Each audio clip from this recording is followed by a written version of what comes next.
नमस्कार दोस्तों, उम्मीद करता हूँ आपकी तैयारी अच्छे स्तर पे चल रही होगी और आज से विद्यालय के अवकाश शुरू हो गए। तो अब मैं लगभग 1.5-2 महीने फ्री हूँ। तो 1.5-2 महीने में मैं आपके सिलेबस करवा दूँगा। सिलेबस की आप टेंशन नहीं लें। संस्कृत की क्लासें 99% या 100% मैं कल से शुरू कर दूँगा। सुबह की एक क्लास रहेगी आपके, फिर एक संस्कृत की, फिर शाम को एक क्लास मेरी और रहेगी। और हिंदी की क्लासें आपको पता है विधिवत रूप से आपके चल ही रही है। तो कुल मिला के 4 से 5 क्लास का कल से आपके सिस्टम शुरू हो जाएगा। ठीक है, तो आप ज़्यादा से ज़्यादा जो आपके पढ़ने वाले स्टूडेंट हैं उनको चैनल से जोड़ने का कष्ट करें। तो हम पढ़ रहे हैं अब ज्योग्राफी में अपने चल रहा था खनिज, जो टॉपिक मैंने करवाया नहीं था। देखिए, खनिज से मैंने आपको पहले ही कहा था कि आप एक काम करेंगे, पहले जो अरावली वाला जो टॉपिक हमने पढ़ा है उसको आप एक बार का वापस रिवीजन मार लें। तो अगर आपने मारा है तो आपके ध्यान में काफ़ी कुछ आ गया होगा। कुछ क्लासों का हम वापस रिवीजन करते हैं जो आपने पढ़ी है। जैसे भौतिक भूभाग में हम उपनाम पढ़ रहे थे तो मैंने एक नाम पढ़ाया था, देखिए कुबड़ पट्टी। बताइए कुबड़ पट्टी वाला क्षेत्र कौन सा है? तो आपने कहा था कि अजमेर और नागौर का वह क्षेत्र जहां फ्लोराइड युक्त जल की अधिकता है, जहां फ्लोराइड युक्त जल की अधिकता है, ऐसे क्षेत्र को कहा जाता है कुबड़ पट्टी। मैंने कहा था कुबड़ निकल आती है फ्लोराइड वाले पानी को पीने से, तो इसको कहते हैं बांका पट्टी। ये एग्जाम में पूछा जाता है। अब देखिए, उसी क्लास में मैंने आपको बताया था कि देखिए फ्लोराइड जो है ये एक खनिज है राजस्थान में, और इस खनिज की अगर हम बात करें तो फ्लोराइड, अब यहाँ से देखिए रिवीजन वापस शुरू करें अपन एक बार का। मैंने आपको बताया था कि फ्लोराइड की जो सबसे बड़ी खान है राजस्थान में वो है मांडों की पाल। मांडों की पाल डूंगरपुर वाला एरिया है। अगर देखिए, मैं रिवीजन इसलिए करा रहा हूँ क्योंकि खनिज जो है वो एक हार्ड टॉपिक है। पहले जो हमने कुछ पढ़ा है एक बार का रिकॉल करेंगे वापस, और फिर नए सिरे से हम खनिज शुरुआत से पढ़ना शुरू करेंगे। तो पहले हमने वहाँ पे पढ़ा था कुबड़ पट्टी, आपके ध्यान में आ गया। बांका पट्टी अजमेर और नागौर का वह क्षेत्र जहाँ फ्लोराइड युक्त जल की अधिकता है, वहाँ हमने पढ़ा था। फिर मैंने वहीं आपको बता दिया था, देखो फ्लोराइड की सबसे बड़ी जो खान है ना वो है आपके मांडों की पाल। इतना क्लियर है। फिर फ्लोराइड को फ्लोरस्पार कहते हैं। फ्लोरस्पार ये एक उर्वरक है, उर्वरक खनिज में आता है। तो फेल्सपार की भी सबसे बड़ी खान पूछे तो आप कर दोगे मांडों की पाल। दोनों सेम ही है। फेल्सपार बेनिफिशिएंट संयंत्र, खाद बनाने का कारखाना जो होगा वो भी कहाँ पे हो जाएगा? मांडों की पाल। तो फ्लोराइड ये मैंने बता दिया था। फिर मैंने आपको एक चीज और बताई थी। मैंने कहा एक इससे मिलता जुलता ही खनिज है जिसका नाम है फेलपार। वो ऐसे तो फेल्सपार है लेकिन हम इसको फेलपार पढ़ेंगे, फेल और पार। अब आप आरपीएससी से एग्जाम दोगे, सेकंड ग्रेड का दोगे, फर्स्ट ग्रेड का दोगे, लेक्चरर का दोगे। हमारे बोर्ड भी माध्यमिक शिक्षा बोर्ड ही लगता है पूरे राजस्थान में। तो जब भी हमारे फेल की स्थिति होती है, हमारे सप्लीमेंट्री आ जाए या हम फेल हो जाए, तो हमें कहाँ के चक्कर सबसे ज़्यादा काटने पड़ते हैं? आपके तो सर हम सबसे ज़्यादा अजमेर के चक्कर काटने पड़ते हैं। ठीक है, तो जब भी हम फेल हो जाते हैं, देखो फेल्सपार को फेलपार पढ़ लो आप। जब भी आप फेल हो जाते हो तो फेल होने के बाद हम पार करने के लिए किस जिले के चक्कर निकालते हैं? तो आप कहोगे सर अजमेर के चक्कर निकालते हैं। वही मैंने आपको बता दिया कि अजमेर में सबसे ज़्यादा फेल्सपार है। इसके क्वेश्चन कैसे बनते हैं ये हम अब विस्तार से आगे पढ़ेंगे। एक बार का मोटा मोटा रिवीजन करो, ठीक है। फिर मैंने कहा था कि जैसे ही आप फेल पार हो जाते हो, खुशी तो मनाओगे ना, क्वार्टर पियोगे आप, क्वार्ट्स। एक है क्वार्ट्स खनिज। इस क्वार्ट्स को आप क्वार्टर पढ़ लो कि जैसे आप अजमेर में पास हुए, पास होते हैं अब अजमेर में तो पार्टी करोगे, तो अजमेर में आपने क्या किया? क्वार्टर पी लिए। क्वार्टर का मतलब होता है क्वार्ट्स खनिज। ये क्वार्ट्स खनिज की सबसे ज़्यादा जो खाने हैं वो आपके अजमेर के अलावा देखो जयपुर वगैरह सब जगह थोड़ा थोड़ा पाया जाता है। मोटे मोटे रूप में हम करें ना तो अजमेर कर सकते हो। अजमेर के पास ही आपको पता है टोंक, टोंक के पास ही भीलवाड़ा, तीनों मिले हुए हैं। तो एक बड़ी जो आपकी इसकी पट्टी मिलेगी वो यहीं मिलेगी। तो एक जिला याद कर लो एक बार का। अब देखिए, अब यहाँ से आप मानो क्वार्टर भी ले लिया, फेल भी पार हो गए, और अब आप क्या है, जब ज़्यादा क्वार्टर होता है तो आदमी क्या करता है? डोलने लग जाता है। तो एक खनिज होता है डोलोमाइट, और डोलने की जो सबसे बढ़िया जगह है वो जयपुर है। डोलने की सबसे बढ़िया जगह कौन सी? जयपुर। ये देखो 4 खनिज अभी हम ना सिंपल रूप में आप याद कर सकते हो। कुबड़ पट्टी अलग चीज़ है, अजमेर और नागौर का वह क्षेत्र जहाँ फ्लोराइड युक्त जल की अधिकता है। ये हमने प्राचीन भौगोलिक नामों में पढ़ा था, वही मैंने आपको खनिजों की शुरुआत करवा दी थी। मैंने कहा देखो फ्लोराइड की खान अलग है, फ्लोराइड की खान हर एग्जाम में पूछी जाती है। मांडों की पाल वीडियो एग्जाम में 2 से 3 बार आ गई, हर एग्जाम में पूछी जाती है। इसी को कहते हैं फोल्सपार। फोल्सपार मैंने आपको बता दिया, ये एक उर्वरक है, खनिज है, उर्वरक खनिज। तो अगर आपसे पूछ ले फोल्सपार बेनिफिशियन, खाद बनाने के कारखाने, बेनिफिशियन संयंत्र अगर एग्जाम में पूछ ले कहीं पे भी, आपको घूमने की आवश्यकता नहीं, आप सीधे डूंगरपुर मांडों की पाल। फिर मैंने कहा था फेल पार पढ़ो इसको। फेल से आप पार हमेशा कहाँ होंगे? अजमेर में। अजमेर में जब आप पास हो जाते हो तो पिलो एक क्वार्टर, तो इस क्वार्ट्स को क्वार्टर पढ़ लो। तो क्वार्टर कहाँ पे आपने? अजमेर में। और फिर क्वार्टर फिर के आप डोलते डोलते कहाँ पहुँच गए? अजमेर। तो डोलोमाइट जो पाया जाएगा वो अजमेर में पाया जाएगा। क्वार्ट्स जो है वो अजमेर में है, sorry dolomite Jaipur, quartz Ajmer, और फेलपार कहाँ पे हो गया? फेलपार आप अजमेर में। इस प्रकार से देखो तो ये 4 खनिज मैंने शुरुआत में ही आपके वहीं पे करवा दिए थे। मेरे को पता है कि ये टॉपिक जो है हार्ड है, इसको जब तक हम 5 से 7 बार नहीं पढ़ेंगे ना तब तक ये मामला उगचूक रहता है। तो ये सारे खनिज एक बार का आप रिवीजन कर लो। अभी हम खनिज पढ़ना शुरू नहीं हुए हैं, अभी मैं आपको सिर्फ और सिर्फ एक बार का रिवीजन कराऊंगा। चलिए, अरावली वाले मैंने बार बार आपको क्यों कहा है? मैंने कहा है कि अरावली के जितने लाभ हैं भाई, अरावली पे सबसे ज़्यादा देखो क्या पाए जाते हैं, सबसे ज़्यादा पाए जाते हैं वन, अरावली पे पाए जाते हैं वन्य जीव, अरावली पे पाए जाते हैं खनिज, अरावली पे पाए जाते हैं आदिवासी, वन्य जीव, खनिज, ठीक है। और यहीं से मैंने आपको बताना शुरू कर दिया था, अगर आपके ध्यान में है तो देखना। यहाँ से मैंने यहाँ से आपको क्या बताया था कि राजस्थान में अरावली का सबसे ज़्यादा विस्तार जो है वो उदयपुर में है, ठीक है ना। तो राजस्थान में सबसे ज़्यादा वन कहाँ है? उदयपुर। वन्य जीव अभ्यारण्य कहाँ? उदयपुर। सबसे ज़्यादा खनिज कहाँ? उदयपुर। सबसे ज़्यादा आदिवासी कहाँ? तो सबसे ज़्यादा आदिवासियों का मैंने आपको बता ही दिया था। आदिवासी जिसको हम एसटी कहते हैं, याद आया कुछ, है ना। एसटी से हमने क्या पढ़ा था?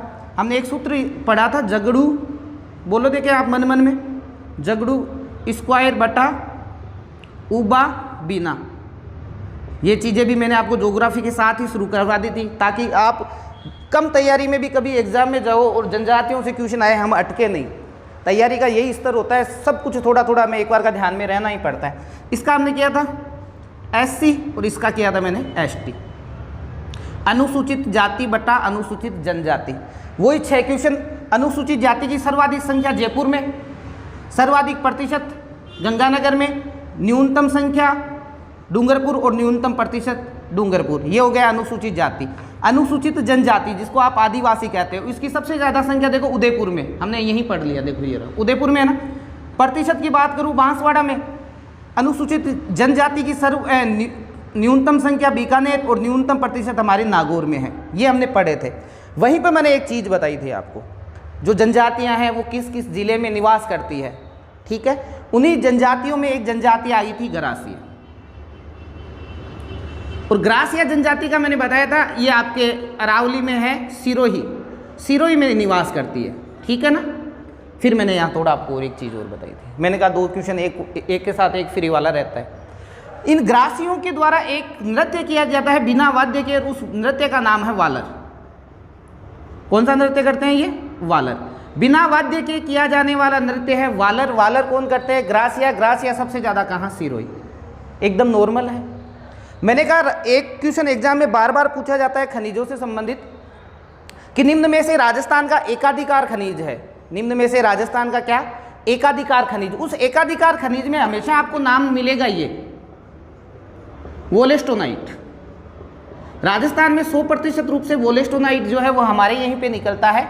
अब देखिए, मैंने कहा वालर नृत्य कहाँ का फेमस है? आपने कहा सर वालर सिरोही का। अब इस वोलेस्टोनाइट को मैंने कहा क्या कहा आपको? मैंने कहा इसकी मात्रा हटा दो, तो ये वाल और इस सह को रह पढ़ लो, तो शब्द आ गया वालर। वोलेस्टोनाइट में आप वालर निकाल लो, निकल गया ना वालर। वोलेस्टोनाइट का मतलब वालर पढ़ लो आप इसको। और वालर कहाँ का फेमस? सिरोही का। तो वोलेस्टोनाइट जो खनिज है वो कहाँ का फेमस हो गया? सिरोही का अपने आप ही हो गया। तो एक नृत्य के साथ साथ एक खनिज आप याद कर सकते हो। वालर नृत्य कहाँ का फेमस? सिरोही का। और वोलेस्टोनाइट को आप वालर पढ़ लो। वोलेस्टोनाइट खनिज जो राजस्थान का एकाधिकार वाला खनिज है वो कहाँ पाया जाता है? आपके सबसे ज़्यादा सिरोही में पाया जाता है। कई बार तो एग्जाम में सीधा पूछते हैं भाई कि निम्न में से एकाधिकार वाला खनिज है, तो आप सीधा सा कहते हो सब एकाधिकार वाला खनिज तो हमारे वो लेस्टोनाइट जो सिरोई में निकलता है। तो उस अरावली के टॉपिक में मैंने आपको ये सारी चीज़ें बता दी थी। देखो कितने खनिज हो गए, पाँच या 6 खनिज लगभग हो गए। फिर हमने अरावली के बारे में चर्चा की थी, थोड़ा सुने। मैंने कहा था कि अरावली पे जो है वो धात्विक खनिज सबसे ज़्यादा पाए जाते हैं। धात्विक खनिज जिसको प्राथमिक खनिज कहते हैं, इसको प्राथमिक खनिज भी कह सकते हो। और ये जो पाया जाता है वो आग्नेय चट्टानों से पाया जाता है, तो आप इसको प्राथमिक चट्टानों से प्राप्त कह सकते हो, या इसको आग्नेय चट्टानों से जो प्राप्त होने वाले खनिज हैं वो कौन से होते हैं, धात्विक खनिज। फिर मैंने आपको बताया था कि धात्विक खनिज की सबसे बड़ी विशेषता क्या होती है, ये हम जब इसको पीटते हैं किसी भी हथौड़े वगैरह से तो ये फैल जाते हैं, टूटते नहीं। जैसे पत्थर को आप मारोगे वो 4 टुकड़े हो जाएगा, लेकिन आप लोहे को मारो तो लोहा फैल जाएगा, चांदी को मारो चांदी फैल जाएगी, तांबे को मारो तांबा फैल जाएगा, टंगस्टन को मारो टंगस्टन फैल जाएगा। तो ये क्या है, पीटने पे फैल जाते हैं। और इनके विशेष बात क्या है, इनके हम तार बना सकते हैं। तारों में जो यूज आते हैं वो धात्विक खनिज सबसे ज़्यादा आते हैं, वहाँ हमने ये चर्चा की थी। जब हम खनिज शुरू करेंगे ना तब हम इनका वर्गीकरण करेंगे, धात्विक, अधात्विक, उर्वरक, रासायनिक, है ना, आणविक, सारी चीज़ें पढ़ेंगे। तो थोड़ा पहले इन चीज़ों को आप देख लेना। तो देखो धात्विक खनिज की विशेषता मैंने बता दी, पीटने पे फैल जाते हैं, इनके हम तार बना सकते हैं। अब आप बताओ आपने तार किस किस के देखे हैं, तो आप कहोगे सर हमने लोहे के तार देखे, लोहे के तार देखे हैं, और सर सोने के भी तार होते हैं, फिर चांदी के भी होते हैं। अब चांदी के साथ निकलता है सीसा जस्ता, सीसा और जस्ता, ये तीनों साथ निकलते हैं, तो इनको भी हम साथ में लेके चलेंगे। फिर किसके देखे हैं सर, टंगस्टन के। टंगस्टन के तार कहाँ देखे सर, बल्ब में आते हैं, बल्ब के अंदर जो आते हैं छोटे तार वो पहले टंगस्टन के देखे हैं। एक मैग्नीज। इन खनिजों का मैंने आपको उसी समय बता दिया था, मोटा मोटा बताया था, और बता देता हूँ। डीपली हम थोड़ा जाना पड़ेगा इनके अंदर, लेकिन 99% हम यहाँ से क्वेश्चन को पुटअप कर लेंगे। तो ये सारे के सारे जो है ये कौन से खनिज हो गए आपके, धात्विक। लोहा, तांबा नहीं लिखा है क्या, तांबा को तो सबसे ज़्यादा यूज करते हो आप, तांबा, लोहा, तांबा, सोना, चांदी, सीसा, जस्ता, टंगस्टन, मैग्नीज, ये सारे के सारे जो खनिज हैं ये सारे के सारे धात्विक खनिज हैं। आपको थोड़ा सा ध्यान में रखना है इन धात्विक खनिजों का। अब इनमें एक एक का पढ़ लेते हैं। अगर मैं कहूँ कि किसी महिला को इन तारों में से कौन सा ऐसा तार दे जिससे वो सबसे ज़्यादा उसको आनंद की प्राप्ति हो, औरत को कौन सा तार हम देंगे तो सबसे ज़्यादा उसको आनंद की प्राप्ति होगी, आप कहोगे गुरुजी सोना। तो सोने से औरतों को आनंद की प्राप्ति होती है, तो इसके लिए चले जाओ आप आनंदपुर भूकिया। आनंदपुर भूकिया जो जगह है, ठीक है, आनंदपुर भूकिया जो जगह है वो आपके है बांसवाड़ा में। और राजस्थान में सबसे बड़ी जो आपके सोने की खान है, नाम मात्र की खान है, वो आनंदपुर भूकिया है भाई।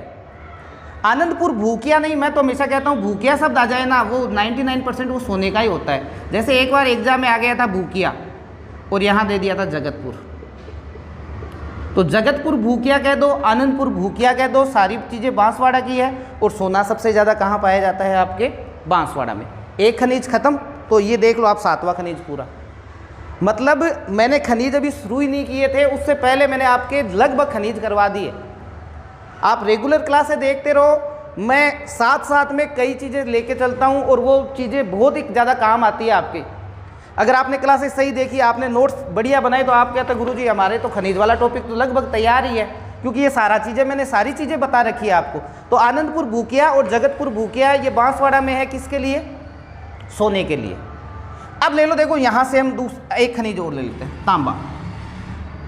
तांबा में आपको पता है कि तांबा जिला, बोलो तांबा जिला, उपनामों में लिखा जाएगा, भौगोलिक उपनाम जो लिखा है वहाँ देख लेना। तांबा जिला झुंझुनू, तांबा नगरी खेतड़ी, और ताम्रवती नगरी की अगर बात आ जाती है तो हम आहड़ सभ्यता चले जाते हैं। ताम्रवती नगरी कौन सी, आहड़ वाली। तो वहीं पे हमने तांबे का थोड़ा सा जिक्र कर लिया था। तांबे की राजस्थान में सबसे बड़ी जो खान है भाई, ध्यान से देख लेना, उस खान का नाम है खेतड़ी। और खेतड़ी कहाँ पर है, झुंझुनू। खेतड़ी कहाँ पर है आपके, झुंझुनू के अंदर। अब देखिए यहाँ खेतड़ी के जो खाने हैं वो चांद की आकृति है, तो उन खानों को कहा जाता है चांदमारी, चांदमारी की खाने। अब एग्जाम में खेतड़ी नहीं आता, वो पूछते हैं चांदमारी की खानों का संबंध किससे है? तांबे से। चांदमारी की जो खाने हैं वो किससे संबंधित हो गई? तांबे से। यहीं पर एक जगह है जो इस बार एग्जामिनर ने सबसे ज्यादा बार पूछी है, मदन कुदान। जगह का क्या नाम है? मैं तो ये कहता हूं ये याद हो या ये नहीं हो, ये जरूर कर लेना। मदन कुदान भी झुंझुनू की जगह है, और ये मदन कुदान भी किसके लिए जाना जाता है आपके? मदन कुदान भी किसके लिए? तांबे के लिए। ठीक है भाई। और एक मैंने अलवर की जगह बताई थी, खोदरीबा। ये एग्जाम में बार बार पूछी जाती है, खोदरीबा है, ये अलवर की जगह है, झुंझुनू अलवर पास की एक पट्टी है। और अब एग्जामिनर ने क्या किया पता नहीं, उनकी क्या छोटी छोटी जगहों में 2 जगह इस बार पकड़ लिए एग्जामिनर ने, और इसमें अलवर की तो ऐसे फेमस जगह खोदरीबा, यहीं पर एक जगह है हथोदिया। अब वो क्या करता है, 4 खनिज देता है और आपको कहेगा चलो मिलान करो। 2 खनिज अगर हम कर लेते हैं तो मैं ये मानता हूँ हम चारों का कर लेते हैं। जिनको 2 खनिज याद होते हैं फिर वो टोरा भी लगाए तो वो लगभग 50% में पहुँच जाते हैं, क्योंकि शुरू के 2 हमारे ए और ब सेट हो रहा है, तो तीसरा ऑप्शन जो आएगा ना वो ए और द आएगा या ए और स आएगा। तो शुरू के 2 भी पकड़ लेते हैं तो हम पहुँच जाते हैं। इतनी घबराने की आवश्यकता नहीं होती कि 4 खनिज है वो चारों ही आपके लिए नए होंगे और चारों ही जगह नई होगी। चारों खनिज नहीं होंगे, उसमें से 2 खनिज आप आराम से पहुंच जाओगे। तो आप देखोगे कि जैसे ए, ब, स और द 4 में मिलान करना था आपको, तो पहले में 1 आ रहा है, दूसरे में 2। अब आगे का आपको पता नहीं है, आपने ये 2 तो पकड़ लिया, लेकिन आप देखोगे कि अगला में जो ये तो मानो 1 नंबर का ए ऑप्शन है। अब ब ऑप्शन वो अगला क्या करेगा, वो तो देगा 2 1, तो आपको पता है 2 1 तो नहीं है। फिर वो अगला क्या करेगा 3 2, और फिर वो अगला क्या करेगा मानो 4 1। तो आपको सीधा पता चल जाता है कि 1 2 है पहले का ए और ब का तो सही। तो हम क्या करते हैं उत्तर तक पहुंच जाते हैं। 99% तक की ये संभावना रहती है। तो तांबा का बताओ, देखिए कौन कौन सा एरिया हो गया तांबा का। आप कहोगे चांदमारी। अब इसके जो संयंत्र वगैरह है जब हम खनिज पढ़ना शुरू करेंगे तब बताऊंगा आपको। और मदन कुदान, आपको क्या याद करना है, आपको मदन कुदान, चांदमारी, खोदरीबा, हथोदिया, ये चारों ही जगह जो है वही मोस्ट है। चारों ही जगह आपको याद करनी ही पड़ेगी, एग्जाम में बार बार पूछा जाता है। चले आगे। तो 1 खनिज और हो गया ये आपके। सोने वाला सिर्फ 2 नाम लिखने हैं, तांबे के देख लो भाई, चांदमारी और मदन कुदान, ये हो गए झुंझुनू के। अलवर का खोदरीबा, हथोदिया, खोदरीबा और हथोदिया दोनों को आपको याद रखना है भाई। इसमें कोई भी टेंशन लेने की आवश्यकता नहीं है, क्योंकि आप अकॉर्डिंग गाइड पढ़ते हो ना तो आपको कम से कम 50 जगह पढ़नी पड़ती है। मैं आपको अभी जैसे मैंने आपको सिर्फ 4 जगह बताई है, हम जब विस्तार से पढ़ेंगे मैं 2-3 जगह और लिखाऊंगा, लेकिन वो मोस्ट नहीं होती अकॉर्डिंग एग्जाम। तो अभी मैं अगर मैं वो मानो अभी मैं आपको 2 नाम और लिख देता हूँ, मैं अंजनी लिख देता हूँ, मैं भगोनी लिख देता हूँ, मैं और कुछ लिख देता हूँ, तो आप ये सोचते हो कि सर ने लिखा है इसका मतलब मोस्ट होगी। वो जगह एक बार की हमारे लिए मोस्ट नहीं है अकॉर्डिंग एग्जाम, इसलिए मैं अभी सिर्फ मोटा मोटा बता रहा हूँ आपको। ये याद कर लो, खनिज आपके 99% तक सही है। चलिए हो गया भाई। तो 2 खनिज हो ही गए। पहले छोटे छोटे खनिज पढ़ते हैं। तो तांबा मिटा देता हूँ मैं, और ये यहाँ से ये लो। अब देखिए, अभी हाल ही के एक एग्जाम में क्वेश्चन पूछा गया था कि राजस्थान में लगभग एकाधिकार वाला खनिज, राजस्थान में लगभग कौन से एकाधिकार वाला खनिज जिसे वोल्फ्रामाइट कहा जाता है। राजस्थान का एकाधिकार वाला खनिज जिसे वोल्फ्रामाइट कहा जाता है। तो यहाँ तो हमारी सीधी सी बात है कि भाई हम 50% तक पहुँच गए कि एकाधिकार वाले 5-7 गिनती के खनिज हैं। तो ऑप्शन में फिर क्या मिला आपको? आपको ऑप्शन में मिला एक तो सीसा, जस्ता सॉरी, और एक मिला टंगस्टन। अब आप 50-50 में आ गए, क्योंकि बाकी के दो खनिज थे ना वो 100% में नहीं थे, तो हमने पहले ही निकाल दिया। मानो डोलोमाइट दे दिया या फेलपार दे दिया, ऐसे कोई नाम दे दिए तो वो थे ही नहीं, हमारे 100% में नहीं आते। तो अब हम 50-50 में पहुंच गए। अब हमारे दिमाग में ज़्यादातर क्या जस्ता इतना पढ़ लिया होता है कि ये कलम अपने आप ही जस्ता करने की कोशिश करती है, आप जस्ता मत कर देना। वोल्फ्रामाइट कौन सा खनिज है? टंगस्टन। टंगस्टन जो राजस्थान के लगभग एकाधिकार वाले खनिज में आता है, और इसको आप किस नाम से जानोगे भाई? हाँ, वोल्फ्रामाइट। अब इसकी सबसे बड़ी जो खान है वो हमारे राजस्थान में, हमारे नागौर में डेगाना। डेगाना भाकरी, ये टंगस्टन की सबसे बड़ी खान है जो हमारे कहाँ पर है, नागौर में। मैं आपको और बता दूं, मैं जब से समझदार हुआ ना तब से ये तो बंद ही पड़ी है, इसमें कोई इतनी आय वाला साधन कुछ है नहीं। एक वालदा क्षेत्र सिरोही, ये मेरे बताए हुए क्षेत्र ही हैं, ध्यान रख लेना, मैं कोई नया नहीं बता रहा हूँ। वालदा क्षेत्र है सिरोही। जब मैं क्लास शुरू करूँगा तब मैं 3-4 चीज़ें और बताऊँगा नहीं, ठीक है। लेकिन एक बार के आप 2 याद करोगे, ठीक है। एक बार आप डेगाना में देख लेना, डेगाना वाला तो आपके आ ही गया, भाकरी क्षेत्र आ गया, और ये वालदा क्षेत्र, इतना ही है ये टंगस्टन, और कुछ नहीं है। टंगस्टन को और ज़्यादा इसको पढ़ने की आवश्यकता हमारे यहाँ पे नहीं है। चलिए, टंगस्टन भी पूरा हो गया। तो अभी तो रिवीजन क्लास ले रहा हूँ, खनिज बाद में पढ़ाऊँगा। अभी तो जो पढ़ाया हुआ है वो देख रहा हूँ आपको कितना याद है। आप देखोगे कि हमने कितने खनिज पहुँचने से पहले लगभग 80% तक खनिज हमने पहले पढ़ चुके हैं। एक बार का 2 बार पढ़ लेंगे, 3 बार पढ़ लेंगे, कहाँ जाएंगे, याद तो आखिर में अपने आप ही हो जाएंगे ये। अब देखिए इन खनिजों में कौन सा रह गया, ये हो गया टंगस्टन, अब रह गया मैग्नीज। मैग्नीज ध्यान रखना दक्षिणी राजस्थान में सबसे ज़्यादा पाया जाता है। और दक्षिणी राजस्थान की अगर मैं बात करूं तो बताओ आपके कौन से 2 जिले आ जाते हैं दक्षिणी राजस्थान में, या तो डूंगरपुर या बांसवाड़ा, ठीक है। इसका क्षेत्र है लीलावती, लीलावनी, और एक काला खूंटा, और ये दोनों ही जगह कहाँ पर है, बांसवाड़ा। अकॉर्डिंग एग्जाम में भी ध्यान रखना कि मैग्नीज दिशा अगर पूछ लेना तो दिशा में आपको ध्यान रखना कहाँ पाया जाता है आपके, ये लीलवानी कर देना, लीलवानी है ना, लीलवानी क्षेत्र, और काला खूंटा, काला खूंटा, काला खूंटा जो भी है काला खूंटा कहते हैं, लीलवानी और काला खूंटा बांसवाड़ा की जगह है। मैग्नीज के लिए फेमस है, मैग्नीज राजस्थान के दक्षिणी भाग में पाया जाता है। तो ये मैग्नीज का इतना ही याद करना है, फिर ज़्यादा डीपली जाने की कहीं आवश्यकता नहीं है। ये मैग्नीज खनिज भी आपके रिवीजन के साथ में समाप्त हो गया। बच गए कितने, 3 मोटे मोटे खनिज। पहले हम इसको पढ़ लेते हैं क्योंकि ये तीनों साथ में निकलते हैं।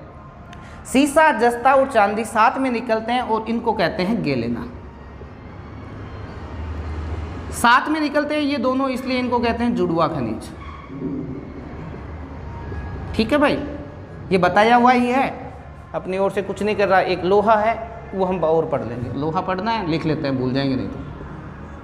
अब देखिए ये कोई भी जो खनिज पाया जाता है वो एक पट्टी के रूप में पाया जाता है। राजस्थान के अगर मैं जिले की बात करता हूं तो देखिए उदयपुर,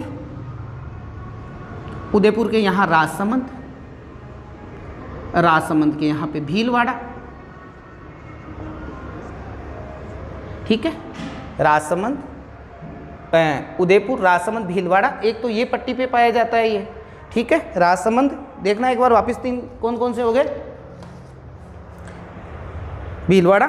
एक देखो ये सवाई माधोपुर यहाँ पाया जाएगा, थोड़ा सा सवाई माधोपुर, एक अलवर, सवाई माधोपुर के जस्ट थोड़ा सा इधर ऊपर कर दो अलवर, ये इस पट्टी के रूप में पाया जाता है। सीसा जो जस्ता है वो आपको ध्यान रखना है उदयपुर में, उदयपुर के पास ही राजसमंद, राजसमंद के पास में भीलवाड़ा, भीलवाड़ा के बाद ये सवाई माधोपुर, और सवाई माधोपुर के बाद ये अलवर में पाया जाता है। तो इसकी सबसे बड़ी खान की अगर मैं बात करूँ तो जावर और देबारी, जावर और देबारी, ये लीजिए, ये पहली सबसे बड़ी खान जो है वो है जावर खान।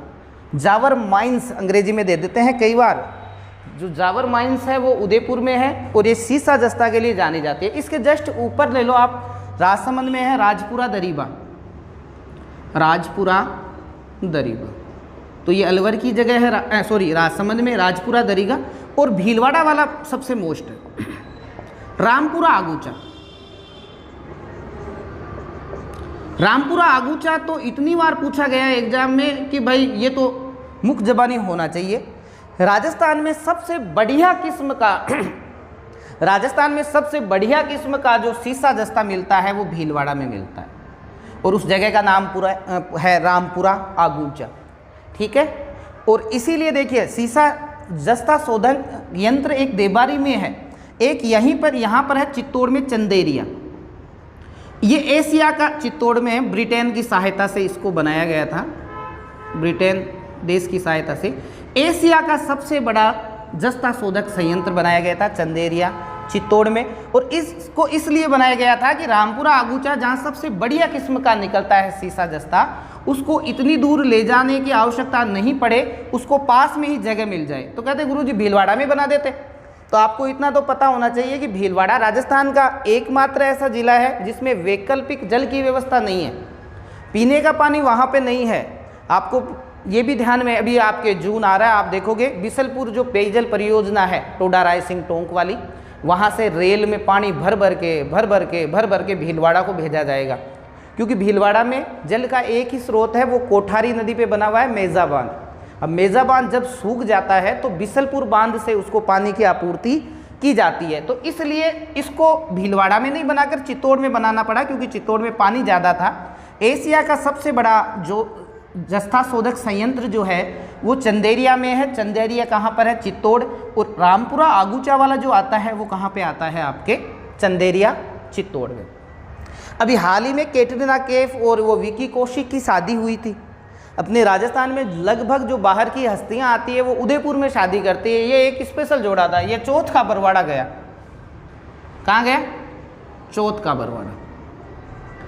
और यहाँ पर एक दुर्ग बना है जिसको कहते हैं बरवाड़ा फोर्ट। इसके आगे दुर्ग लगा दो बस, बरवाड़ा जगह है। बरवाड़ा फोर्ट में रुके थे दोनों, यहाँ पे इनकी शादी हुई। फिर आप अगले दिन की जब फोटो देखते हो तो कैटरीना कैफ साड़ी सूड़ी पहन के और चौथ माता के दर्शन करने जाती है। वो चौथ माता का मंदिर भी तो यही है। तो अगर आप उस दिन अखबार आपने पढ़ा होता ना तो वो बताते कि ये सवाई माधोपुर का ये एरिया जो है ना, ये सीसा जस्ता के लिए फेमस है। चौथ का बरवाड़ा किसके लिए फेमस है भाई? सीसा जस्ता के लिए। और एक अलवर में गुड्ढा किशोरी दास, गुड्ढा किशोरी दास, ये जगह जो है गुड्ढा किशोरी दास वाली, ये भी फेमस जगहों में आती है। सीसा जस्ता में आपके सबसे ज़्यादा जो है वो यहीं पर है। ठीक है भाई, इसको देख लेना। अब थोड़ा सा मैं और बता दूं आपको, चलो कल बताएंगे उस क्लास में। अभी तो जो पहले पढ़ाया उसी का रिवीजन कर देता हूँ, है ना, ज़्यादा कुछ नहीं बताऊँगा। मिटा दूँ भाई? तो आपने देखा सबसे बड़ी जो खान है। अब देखिए ये जस्ता शोधक संयंत्र जो है कब बने, किन की सहायता से बने, ये तो बाद की बातें होती है। हमें पहले तो ज़्यादातर एग्जाम में जो पूछा जाता है वो सीधा इन्हीं के बारे में पूछ लेते हैं। खनिज का तो हमेशा रिकॉर्ड है, खनिज का सीधा पूछते हैं भाई, जगह पूछते हैं, है ना। हम ज़्यादा संस्थानों में ना अटक के सीधा जगह पे थोड़ा ज़्यादा ध्यान दें तो ठीक रहेगा। ये जगह आप याद करोगे, कल 2 जगह आपको और एक्स्ट्रा मिलेगी इसमें। तो ये जगह तो आपको तुरंत याद होनी चाहिए कि उदयपुर में सबसे बड़ी खान, उदयपुर का नाम है जावर और देबारी। उदयपुर से जस्ट ऊपर राजसमंद में आ जाओ, रामपुरा आगूचा, रामपुरा आगूचा से भीलवाड़ा में आओ और ये जगह है रामपुरा, ये राजपुरा दरीबा, ये रामपुरा आगूचा। यहाँ मैंने देख लेना क्या बोला है, राजपुरा दरीबा राजसमंद की है और रामपुरा आगूचा भीलवाड़ा। सबसे बढ़िया पूछ ले कहाँ है तो आप कहोगे साहब रामपुरा आगूचा में है। आपसे पूछ ले सबसे बड़ी खान कौन सी है, आप कहोगे जावर खान। ये वही बात हो गई कि जिप्सम के सबसे ज़्यादा जो भंडार हैं वो हमारे नागौर में है, लेकिन जिप्सम की सबसे बड़ी जो खान है वो जामसर में है। तो ये जिप्सम की सबसे बड़ी जो खान है वो जामसर बीकानेर में है। जामसर कहाँ पर है? बीकानेर। लेकिन हमारे यहाँ जिप्सम सबसे ज़्यादा होता है। तो वही बात है, उत्पादन सबसे ज़्यादा आपके यहाँ से होता है, लेकिन बढ़िया की अगर हम बात करें तो ये सबसे बढ़िया। फिर चौथ का बरवाड़ा, सवाई माधोपुर वाला, गुड्ढा किशोरी दास, गुड्ढा किशोरी दास। ठीक है भाई, ये हो गया आपके सीसा और जस्ता की रिवीजन क्लास। आप ये मत सोचना गुरुजी अभी आपने संस्थान नहीं बताए, चंदेरिया के बारे में नहीं बताया, ये नहीं बताया, वो नहीं बताया। मैं अभी खनिज पढ़ाना मैंने शुरू भी नहीं किया है, मैं सिर्फ रिवीजन करूँगा आज। रिवीजन अगर आपको अच्छी तरह याद हो जाएगा तो कल हम जब खनिज शुरू करेंगे तो बहुत सारा कुछ पढ़ना पड़ता है। ये चीज़ें क्लियर रहेगी तो मन में एक कॉन्फिडेंस रहेगा कि हाँ खनिज में नहीं अटकेंगे। और मेरी गारंटी है इतना याद कर लोगे तो खनिज में वैसे भी नहीं अटकोगे। आपने इतना याद कर लिया, आप चाहे खनिज मत पढ़ना, मोटे मोटे जो खनिज है जगह देख लो, बाहर नहीं जाएगा इससे क्वेश्चन। अब चांदी के बारे में आपने इतिहास में पढ़ा होगा कि राणा लाखा के समय 14वीं शताब्दी में, राणा लाखा के समय 14वीं शताब्दी में जावर से चांदी की खान निकल आई थी। तो राणा लाखा के समय कौन सी शताब्दी में निकल आई थी? 11वीं, 12वीं, 13वीं या 14वीं? तो राणा लाखा के समय कौन सी शताब्दी बताओगे आप? 14वीं शताब्दी में जावर से चांदी की खान निकल आई थी। चांदी को अंग्रेजी में क्या कहते हो रे भाई? रजत क्या कहते हो? अभी एक दिन आया था वो सिल्वर, सिल्वर ही कहते हो ना भाई, देख लेना। सिल्वर माइंस, सिल्वर माइंस कई बार आ गया था, सिल्वर, सिल्वर माइंस कई बार हिंदी में पूछ लेते हैं। रजत, रजत, रजत की खान सबसे बड़ी कौन सी है? तो हम अटक जाते हैं यार, रजत तो कोई खनिज पड़ा ही नहीं, रजत तो चांदी को ही कहते हैं। और वैसे साइंस वालों को पता होगा विद्युत की सबसे बढ़िया अच्छी सुचालक कोई चीज़ है, मतलब यहाँ झटको तुरंत देवे, तो वह है चांदी। तो ये चांदी वाला भी हो गया। अब रह गया लोहा, आखिरी। तो लोहे के बारे में मैंने आपको उसी खनिज के अरावली के समय बताया था कि लोहा जो है इसके सबसे ज़्यादा जो हमारे यहाँ पे पहले तो हेमेटाइट किस्म का, राजस्थान में हेमेटाइट किस्म का लोहा पाया जाता है। ये पूछ लेते हैं एग्जाम में।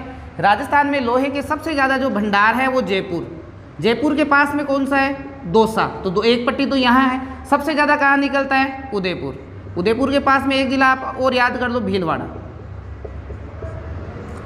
ठीक है, ये जो जगह है वो राजस्थान में जानी जाती है लोहे के लिए। लोहे में सबसे पहले यहाँ पे हमने पढ़ा था मोरीजा बानेला, ये सबसे बड़ी खान है मोरीजा बानेला। लोहे की सबसे बड़ी खान का नाम है मोरीजा बानेला। दौसा में आ जाओ, नीमला रायसेन, नीमला रायसेन। याद रहे तो ठीक है, ज़्यादा टेंशन मत लेना। ठीक है, उदयपुर ये जरूर याद करना, नाथरा की पाल, ये एग्जाम में आती है। इनमें सबसे ज़्यादा जो आती है वो ये 4 खनिज मिलाने में हमेशा नाथरा की पाल ही मिलेगी आपको। आप देख लेना चाहे कभी भी उठा के देख लो पेपर, आपको नाथरा की पाल ही मिलेगी। ठीक है भाई। और एक भीलवाड़ा, हमेशा ध्यान रखें तिरंगे के साथ लोहा नहीं लेना चाहिए कभी भी। हमारे देश के तिरंगे के साथ क्या नहीं लेना चाहिए? लोहा नहीं लेना चाहिए। तो तिरंगे के साथ लोहा नहीं लेना चाहिए, थोड़ा दिमाग में आप बिठा लेना है। और अब एग्जाम में जो अकॉर्डिंग इस बार पूछी जा रही है ना, वह है डाबला सिंघाना, डाबला सिंघाना। क्योंकि ये जो जगह है वो झुंझुनू में आती है, और झुंझुनू नाम आते ही तांबा दिमाग में बैठ जाता है। लेकिन डाबला सिंघाना जो क्षेत्र है वो लोहे के लिए है। ये इस कैटेगरी का क्वेश्चन है, बहुत ही मोस्ट है। इसमें एक तो नाथरा की पाल और एक डाबला, जिसमें आपको एक ही नाम दे देते हैं ये डाबला, कई बार आपको दे देते हैं सिंघाना। और वहाँ आप तांबा मत मिला के आ जाना है इन जगहों पे। यहाँ पे आपको क्या मिलाना है? लोहा मिलाना है। तो भाइयों ये हो गई आपके रिवीजन क्लास। अब जो बच्चे रेगुलर मेरी क्लास ले रहे हैं ना, अब आप खुद सोचो, आपने हर क्लास रेगुलर ली है, आपने नोट्स बनाए हैं, आपने याद किए हैं, आपको खनिज टॉपिक अब तक आपका तैयार हो चुका है और आपको पता भी नहीं। आपने खनिज का टॉपिक भी तैयार कर लिया और आपके अब ध्यान में नहीं है। अब जब ये सारे एक जगह कर देंगे ना अपन, क्योंकि वहाँ हमने कुबड़पट्टी में 2 खनिज पढ़ लिए थे, उधर जनजातियों में 1 खनिज थोड़ा ध्यान में ले लिया था, फिर फेलपार हुआ यार, ऐसे वैसे करके थोड़े थोड़े हमने हर जगह। अब आ गया है टाइम जब इन खनिजों को हम विधिवत रूप से एक जगह लिखेंगे, और एक जगह लिखते ही आप देखोगे आपको खनिज का जो टॉपिक है वो आप अपने आप महसूस करोगे कि हमारे क्लियर है। तो अब तक मैंने इतने खनिज आपको डायरेक्ट इनडायरेक्ट कहीं ना कहीं थोड़े थोड़े मैंने पढ़ा दिए थे। आज मैंने रिवीजन इसलिए किया है कि कल की जो क्लास होगी सुबह की, जिसमें मैं खनिज पढ़ाऊँगा, तो उसमें मैं सारा विधिवत रूप से राजस्थान में कितने खनिज, कितने दोहन होते हैं, कौन सा स्थान धातु में है, कौन सा अधात्विक है, ये होता तो कचरा है, लेकिन मजबूरी ये है कि पढ़ना तो पड़ेगा। तो वो ज़्यादा याद करने की उतनी की आवश्यकता तो नहीं रहेगी, लेकिन वो पढ़ेंगे ना, फिर इन चीज़ों से हमारा ध्यान हट जाता है, क्योंकि मोस्ट चीज़ तो ये है। और जब मैं वो पढ़ाऊँगा 2-3 क्लास लगेगी, उसमें पता नहीं कौन सा कचरा भी पढ़ाना पड़ता है। तो पढ़ाऊँगा तो मैं मुख्य ध्यान रखना, नोट्स आपको मिल जाएंगे। अब मैं आपको एक चीज़ बताता हूँ, कई बार देखो बोलते समय मिस्टेक हो जाती है मेरे से। मेरे नोट्स आपको उपलब्ध होते हैं, उसमें वो सारी काट छांट की मतलब वो सही मिल जाते हैं। जैसे जब हम किसान आंदोलन पढ़ रहे थे तो दूधवा खारा जो चूरू की जगह है, मैंने उस समय बोलते समय बता दिया था कि ये जोधपुर रियासत में आता था, जबकि ये बीकानेर रियासत में आता। थोड़ा देख लेना, एक इतना सा है। एक और मैं आपको बता दूं, एक भैया के कोई समस्या हुई थी पशुधन में, उसने पशुधन जो लेटेस्ट अभी जो पशुधन वाला चल रहा है उसमें ऊँटों का पढ़ लिया उसने। ऊँट अभी प्रतापगढ़ में, लेकिन हमेशा ध्यान रखें ऊँट सबसे ज़्यादा झालावाड़। आंकड़े एक बार चेंज होते हैं, इसका मतलब ये नहीं है कि ज़िंदगी भर के लिए आप प्रतापगढ़ लेके बैठ जाओ। आप बाजरा पढ़ते हो, बाजरा सबसे ज़्यादा बाड़मेर। अब आज से 2 साल पहले हमारे नागौर में हो गया था, और उससे 3 साल पहले एक बार पाली में हो गया था। तो उस साल के आंकड़े चेंज हो जाते हैं। तो बच्चे जो नए तैयारी करते हैं उनके ये कंफ्यूज रहता है कि यार पता नहीं दोनों ऑप्शन में आ जाए। मैंने अभी कहा था आपको पशुओं का सबसे ज़्यादा घनत्व, आप दौसा पढ़ रहे हो लेटेस्ट में, लेकिन मैं आपको फिर कह रहा हूँ ऑप्शन में आपको डूंगरपुर मिलेगा। जो आने वाले चीज़ है वो उस पर आप ध्यान रखें, क्योंकि गाइड वाले इतना बताते नहीं है कि भाई आज तक का रिकॉर्ड है कि डूंगरपुर ही सबसे ज़्यादा पशुधन घनत्व वाला जिला रहा है। उनके तो नए आंकड़े आ गए तो वो सीधा कर देते हैं दौसा। अरे दौसा एक बार हो गया, इसका मतलब ये थोड़ी है कि दौसा ही रहेगा, डूंगरपुर कन्फर्म है, डूंगरपुर ही रहेगा।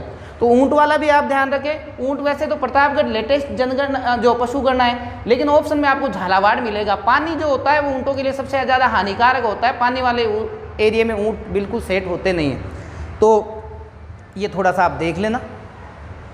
नोट्स आपको उपलब्ध हो रहे हैं, जैसे जैसे बन रहे हैं। कल से हम क्लासों को बढ़ा देंगे, संस्कृत की भी कल से शुरू कर देंगे। और कल कला और संस्कृति, ज्योग्राफी तो चल ही रही है, शाम को मैं आपको कला संस्कृति पढ़ाऊंगा।